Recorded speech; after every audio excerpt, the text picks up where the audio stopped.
ओम गणेशाय नमः। ओम नमः शिवाय। मैं निखिल ज्योतिषाचार्य आप सभी का मेरे चैनल पर पुनः स्वागत करता हूं। आशा करता हूं कि आप सभी स्वस्थ होंगे। महादेव की कृपा आप सभी पर सदैव बनी रहे। ये वीडियो मेष यानी कि एरीज के लिए अत्यंत विशेष है, क्योंकि ये वीडियो है मंगल महाराज के राशि परिवर्तन के बारे में। मंगल यानी कि मार्स 20 अक्टूबर 2024 को राशि बदल रहे हैं और कर्क में प्रवेश कर जाएंगे, यानी कि आपके चौथे भाव में, और यहाँ पर वो रहेंगे जनवरी 2025 तक। लेकिन ये जो राशिफल है ये केवल 7 दिसंबर 2024 तक है, क्योंकि 7 दिसंबर को मंगल वक्री हो जाएंगे और उनके प्रभाव में बदलाव आएगा। तो इसलिए इस राशिफल को केवल 20 अक्टूबर से 7 दिसंबर तक का ही कंसीडर कीजिएगा। जब वक्री होंगे तो मेरा पूरा प्रयास रहेगा कि अलग से वीडियो बनाऊं, लेकिन तब तक यही प्रभाव या फिर कहिए कि राशि परिवर्तन केवल 20 अक्टूबर से 7 दिसंबर का ही मान के चलिए। मंगल अत्यंत विशेष ग्रह है। मंगल के गुणगान करने के लिए अगर हम प्रयत्नशील हों तो उनके जो कारकत्व है वो कभी ख़त्म ही नहीं होंगे। साहस, पराक्रम, बल, शौर्य, लॉजिकल थिंकिंग, प्रॉब्लम सॉल्विंग, वाक्य पटुता, प्रॉपर्टी, रियल एस्टेट, ऑटोमोबाइल, भाई बहन, इतने कारकत्व हैं वो मंगल के पास ही हैं। तभी तो उनका नाम मंगल है। जो हर व्यक्ति का मंगल कर सकते हैं वही मंगल है। इसी कारणवश उनका जो राशि परिवर्तन होता है वो भी अति विशेष होता है। मंगल जहाँ एक और इतने कारकत्व अपने अधीन रखते हैं, वहीं वो 2 भावों के स्वामी भी हैं। आपके लिए तो खुद लग्नेश हैं और अष्टमेश हैं। उनकी 3 दृष्टियाँ भी होती हैं। उनकी एक चौथी दृष्टि होती है, एक 7वीं दृष्टि होती है, एक 8वीं दृष्टि होती है, यानी कि 3 दृष्टियाँ होती हैं। तो एक ही जगह पर मंगल बैठकर कितनी चीज़ों को कंट्रोल कर सकते हैं। इसलिए मंगल का गोचर सदैव प्रभावशाली होता है। लेकिन यहाँ पर जो मंगल का गोचर है वो अत्यंत प्रभावशाली है। कारण क्या है? एक तो मंगल की स्पीड कम है, मंगल की जो गति है वो धीरे है, क्योंकि वो वक्री होने वाले हैं। दूसरा, यहाँ पर मंगल नीच के हो गए। नीच का ग्रह ये नहीं बोलना चाहिए कि वो बुरा होता है, लेकिन उसमें कुछ तो है जो उसको नीच का ग्रह कहते हैं। वो जो नीच का ग्रह होता है ना, उसके अंदर एक झिझक नहीं होती कुछ करने के लिए। वो किसी भी हद तक जाकर अपने रिजल्ट लाने के लिए तत्पर रहता है। इसलिए जो नीच का ग्रह होता है वो आज के टाइम में, घोर कलयुग में, कभी कभी उच्च के ग्रह से भी अच्छा प्रभाव दे जाता है। दूसरी बात यह है कि जो मंगल है इनका प्रभाव कई ग्रहों पर होगा और इन पर भी कुछ ग्रहों का प्रभाव होगा। राहु की दृष्टि होगी मंगल पर, जो अपने आप में मंगल को और वॉलेटाइल बनाते हैं। मंगल की दृष्टि होगी सूर्य पर, जो खुद नीच के हैं। ये नवंबर के मध्य भाग तक सूर्य तुला में रहेंगे, तो वहाँ तक मंगल का प्रभाव रहेगा। और मंगल की एक दृष्टि रहेगी शनि पर। ये षडाष्टक योग जो बन रहा है ये भी हमेशा विस्फोटक होता है। मैं कई बार ये शब्द का उपयोग कर चुका हूँ कि मंगल और शनि की जो जोड़ी होती है ये विस्फोटक होती है, बट ये क्रिएटिव भी होती है, डिस्ट्रक्टिव भी होती है। तो बहुत कुछ मंगल के इस गोचर के कारण बदलने वाला है। जैसा मैंने कहा, वक्री होंगे तो अलग प्रभाव होगा, लेकिन यहाँ पर हम केवल 7 दिसंबर तक की बात करेंगे। क्या अच्छा संभावितः, क्या बुरा संभावितः हो सकता है, हर चीज़ को या हर चीज़ का विवेचन करने का प्रयत्न अपने स्तर पर करूँगा। यदि आपकी लग्न राशि या चंद्र राशि मेष है, दोनों ही गाइडेंस के लिए राशिफल को देख सकते हैं। पुनः समझाने का प्रयास करूंगा कि टेक्निकली स्पीकिंग अलग अलग राशिफल नहीं बन सकते कि आप बोले मेरी लग्न राशि ये है, मेष तो अलग बनाइए, चंद्र राशि मेष है तो अलग बनाइए। नहीं, ऐसा नहीं हो सकता। जहाँ से आपको सूट करता है ज़्यादा वहाँ से देखिए। व्यक्तिगत तौर पर मेरा हमेशा से मानना है कि लग्न राशि देखेंगे तो अच्छा है, नहीं पता तो चंद्र राशि देख सकते हैं, या फिर जहाँ से आपको ज़्यादा सूट करता है। वीडियो के अंत में कुछ अत्यंत विशेष उपाय बताऊंगा जिसके करने से अवश्य सकारात्मकता की वृद्धि होगी। शुरू करते हैं। मंगल आपके चौथे भाव में आकर विराजमान हो जाएंगे। अब मंगल आपके लग्नेश हैं, उस नाते जब वो केंद्र भाव में आ रहे हैं तो ये राजयोग की स्थिति है। सबसे पहले मंगल प्रॉपर्टी के कारक हैं और जो चौथा भाव है वो भी प्रॉपर्टी का ही एक स्थान है। अब मंगल नीच के हो रहे हैं तो क्या प्रॉपर्टी नहीं लेनी चाहिए? ऐसा नहीं है। ऐसा नहीं है कि मंगल नीच के हो रहे हैं तो प्रॉपर्टी नहीं ले सकते या नहीं लेनी चाहिए। हाँ, इसमें कुछ टर्म्स एंड कंडीशन है, वो मैं समझाऊंगा, लेकिन ऐसा नहीं है कि नहीं ले सकते प्रॉपर्टी। हाँ, जब वक्री होते हैं मंगल तो मैं खुद मना करता हूँ कि उस टाइम पे अगर पॉसिबल है, अगर बहुत ही आवश्यकता है तभी सोचेगा कोई प्रॉपर्टी आदि लेने का, लेकिन वहाँ पे अवॉइड करना चाहिए। लेकिन जब मंगल नीच के हैं तो प्रॉपर्टी ले सकते हैं, लेकिन ध्यान किस चीज़ का रखना है। पहला, जो भी प्रॉपर्टी लें, जो भी प्रॉपर्टी खरीदें, वो चेक करा के लें कि कहीं उस पर कोई लीगल केस तो नहीं चल रहा, कोई प्रॉब्लम तो नहीं है, कोई टाइटल डीड की प्रॉब्लम तो नहीं है, कोई लीगल मसले में तो लीगल पचड़े में तो प्रॉपर्टी नहीं फंसी हुई, सारे पेपर्स क्लियर हैं, पूरा का पूरा हिस्ट्री है क्या पेपर्स की आपके पास। तो यहाँ पर अगर आप कोई प्रॉपर्टी ले रहे हैं तो बहुत गहनता से उसकी जांच करनी है। कहीं कोई पुराना इशू तो नहीं चल रहा, कहीं एग्रीकल्चर लैंड को रेजिडेंशियल लैंड में कहकर तो नहीं बेचा जा रहा, कहीं उस पर कोई एनजीटी का इशू तो नहीं है। बहुत चीज़ें होती हैं प्रॉपर्टी में, अगर आप देखना चाहें तो यहाँ पर प्रॉपर्टी खरीद सकते हैं, कोई उसमें मनाही नहीं है, लेकिन आपको बहुत जांच पड़ताल करनी पड़ेगी। लीगल एडवाइस इसमें ले सकते हैं, लेकिन प्रॉपर्टी ले सकते हैं। वाहन खरीदने के लिए भी अच्छा टाइम है, स्पेशली जब नीच के मंगल होते हैं तो अपना पुराना वाहन को बेचकर नया वाहन लेने के योग बहुत अच्छे बन जाते हैं। तो एक सबसे पहले तो इम्पॉर्टेंट चीज़ यही है। लेकिन ये जो मंगल है इनकी स्पीड कम है, तो ये मान के चलेगा कि ये प्रोसेस जो है आपका ये बहुत तेज़ गति से नहीं बढ़ेगा, यानी कि विलंबित रहेगा। मंगल चौथे घर में है, जो आपके घर का यानी कि फैमिली का भाव है।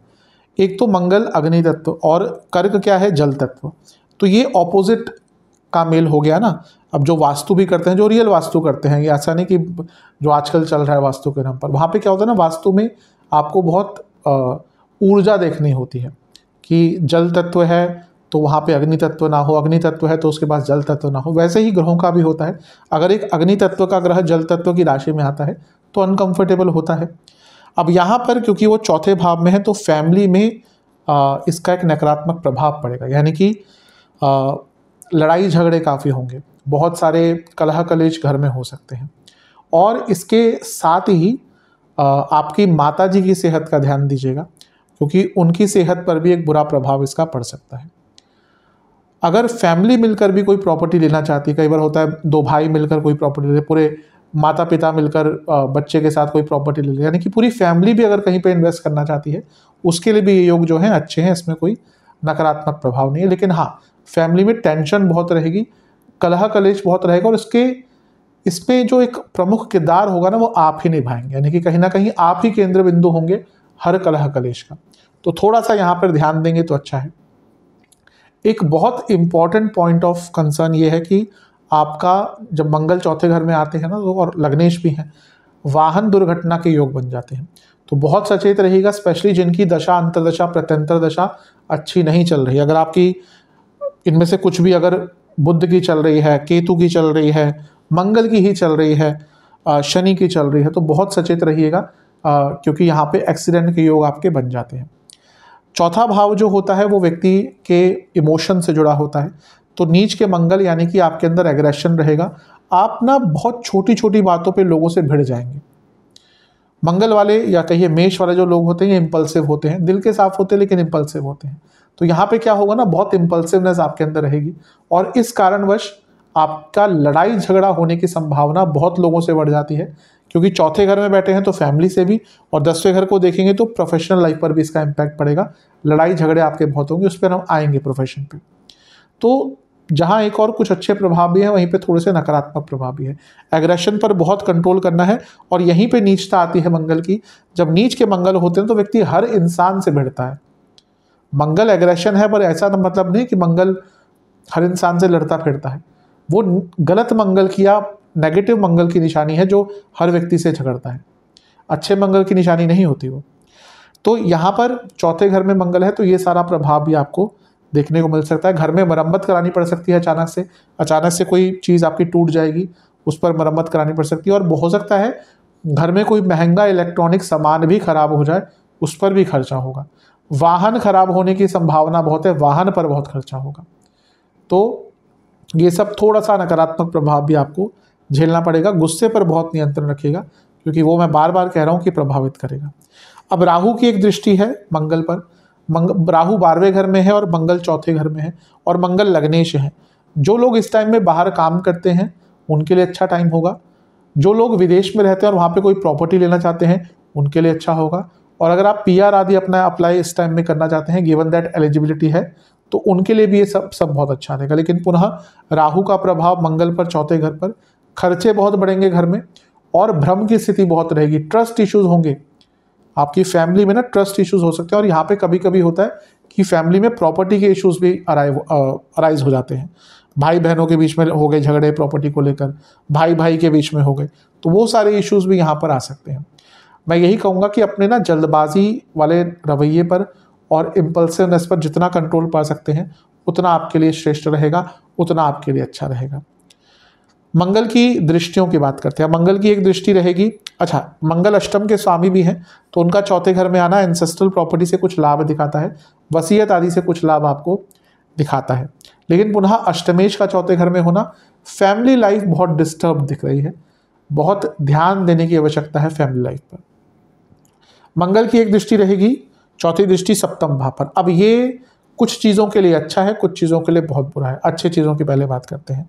मंगल क्या है, लग्नेश है, और मंगल क्या है, अष्टमेश है। अष्टम भाव सप्तम से धनस्थान बन जाता है।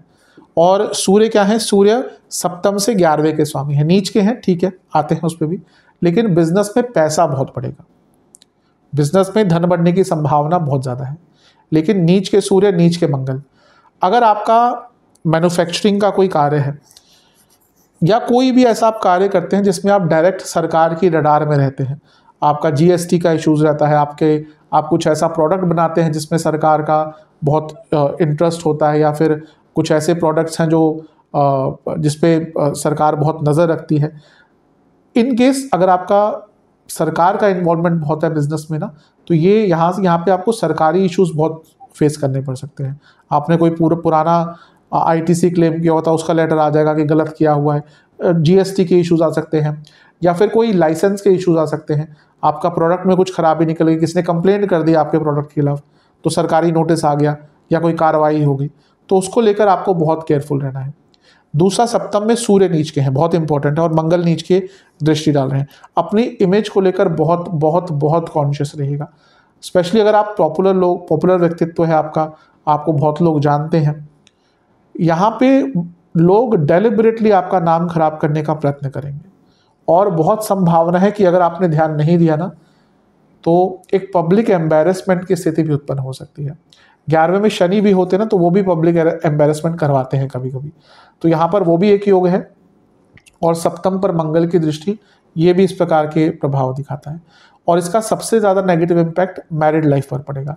सप्तम में सूर्य है ऑलरेडी, जो मैरिड लाइफ के लिए अच्छे नहीं होते, और मंगल का प्रभाव मैरिड लाइफ को और डिस्टर्ब करता है। और यहाँ पे दोनों ही नीच के हैं। लड़ाई झगड़े इतने बड़े स्तर पर होंगे पति पत्नी के बीच में, जो सोचा भी नहीं होगा। आप देखेंगे ना कि 20 तारीख से पहले शायद नहीं लग रहा होगा कि लड़ाई झगड़े होंगे। कुछ लोग तो चल ही रहे होंगे, कुछ लोग तो ऐसी कुंडलियाँ ही होती है कि सदैव लड़ने के लिए ही शादी होती है। कुछ लोग ऐसे होते हैं कि उतना नहीं प्रॉब्लम चल रही होगी, लेकिन आप देखेंगे आप में से कई लोगों के 20 तारीख के बाद बड़े झगड़े हो सकते हैं। तो इस पर भी ध्यान देने की आवश्यकता है। अपने पति या पत्नी की सेहत का भी ध्यान दें, क्योंकि वहां पे भी एक नकारात्मक प्रभाव पड़ सकता है। मंगल की 7वीं दृष्टि रहेगी आपके 10वें घर पर। अब ये मंगल की उच्च की राशि है, तो मंगल का 10वें घर पर प्रभाव एक प्रकार से अच्छा ही रिजल्ट देगा। मंगल लग्नेश है और मंगल अष्टमेश है, तो अष्टमेश की दृष्टि जब चौथे भाव से 10वें घर पर पड़ेगी, यानी कि नई जॉब के चांसेस बन जाते हैं। और जिनकी जॉब छूट गई थी रिसेंटली, उनको भी यहाँ पर जॉब मिलने के चांसेस बन जाते हैं।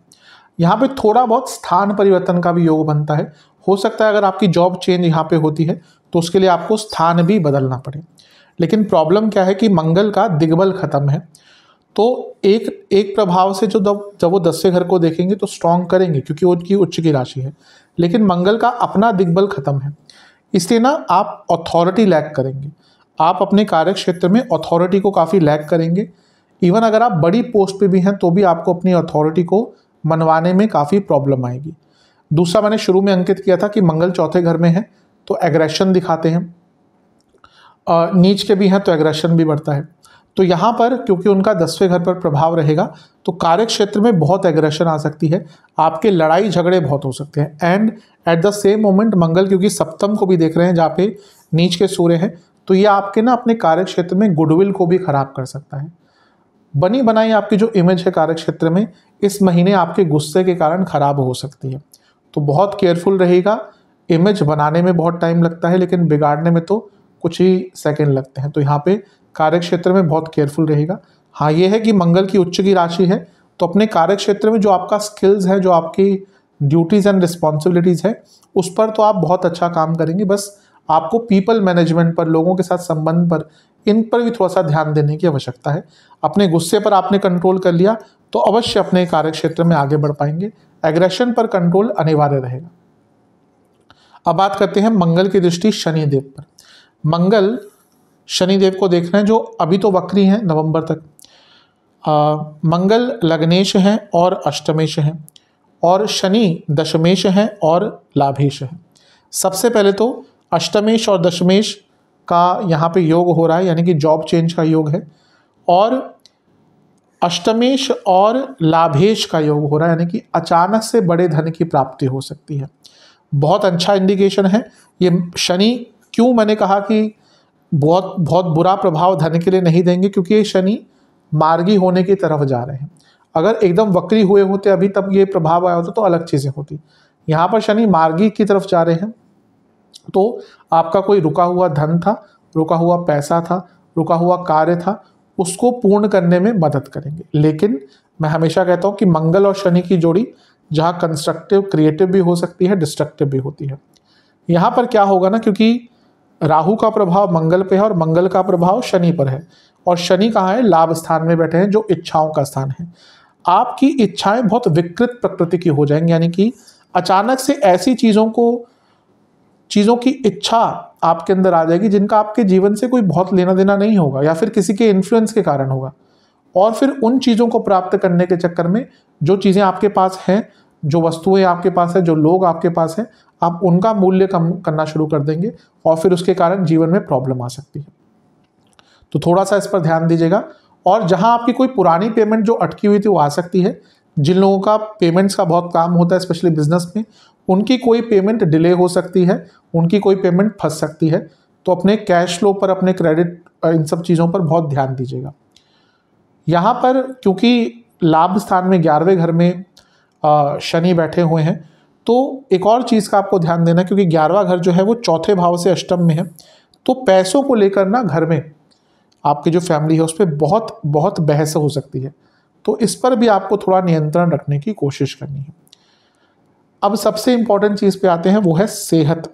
आपको सेहत का बहुत ध्यान देना है, क्योंकि मंगल नीच के हैं जो लग्नेश हैं और चौथे घर में मंगल बैठे हैं, और यहाँ पे जो मंगल हैं ये आपके अष्टमेश भी हैं। तो अगर आपको बीपी की प्रॉब्लम है, अगर आपको ब्लड डिसऑर्डर कोई भी है, अगर आपको चेस्ट की कोई प्रॉब्लम है, हार्मोनल डिसऑर्डर से, तो बहुत ध्यान रखिएगा। लेकिन सबसे ज़्यादा उनको ध्यान देना है जिनको हृदय संबंधित कोई भी रोग है। चौथे घर के मंगल हृदय संबंधित रोग के लिए अच्छे नहीं होते। जिनको कोई भी हृदय संबंधित रोग है उनको बहुत ध्यान देने की आवश्यकता है यहाँ पर, क्योंकि प्रॉब्लम्स आ सकती है। लव लाइफ की अगर बात करें तो बहुत अच्छा प्रभाव नहीं दिख रहा, क्योंकि पंचम से 12वें में नीच के मंगल हैं, यानी कि लड़ाई झगड़े बहुत होंगे और इवन ध्यान भी बहुत भटक सकता है। तो ओवरऑल देखा जाए मंगल का मिश्रित सा प्रभाव आपके लिए दिख रहा है। नीच का मंगल प्रयत्नशील अवश्य होता है, लेकिन बाकी भी ग्रहों का प्रभाव थोड़ा सा मिश्रित ही आपके लिए दिख रहा है। तो इन सारी ही चीज़ों पर ध्यान दीजिएगा। अब हम उपाय की बात करते हैं। सबसे पहले तो आपको एक मीठी रोटी बनानी है गुड़ की, यानी कि चीनी का उपयोग नहीं करना। मीठी जो रोटी होती है वो बनानी है, जिसमें आपको थोड़ा सा इलायची और सौंफ का उपयोग अवश्य करना है। ये आपने भोग बना लिया। बजरंग बली के सामने बैठकर एक घी का दिया प्रज्वलित कीजिएगा, अर्पण कीजिएगा बजरंग बली को। फिर ओम मंगल प्रदाय नमः मंत्र का 108 बार जाप करना है। मीठी रोटी का भोग लगाना है। इसके साथ ही आपको दुर्गा चालीसा का भी 2 बार पाठ करना है, क्योंकि मंगल की उग्रता को दुर्गा जी की उपासना से ही कंट्रोल किया जा सकता है। तो दुर्गा चालीसा का भी 2 बार पाठ करना है। और शिवलिंग का पहले जलाभिषेक कर कर, चंदन विलेपन कर कर, चंदन से विलेपन कर कर ओम नीलकंठाय नमः मंत्र का 108 बार जाप करना है। ये उपाय कर लेंगे, एक ही बार करने हैं, किसी भी दिन कर सकते हैं। अवश्य जो मंगल की उग्रता है उस पर कंट्रोल आपको देखने को मिलेगा और सकारात्मक प्रभाव ज़्यादा देखने को मिलेंगे। आशा करता हूँ कि वीडियो आपके काम आएगी। चैनल पे अगर आप नए हैं सब्सक्राइब कर लीजिए, वीडियो को लाइक कर लीजिए। मिलता हूँ अगली वीडियो में, तब तक के लिए ओम नमः शिवाय।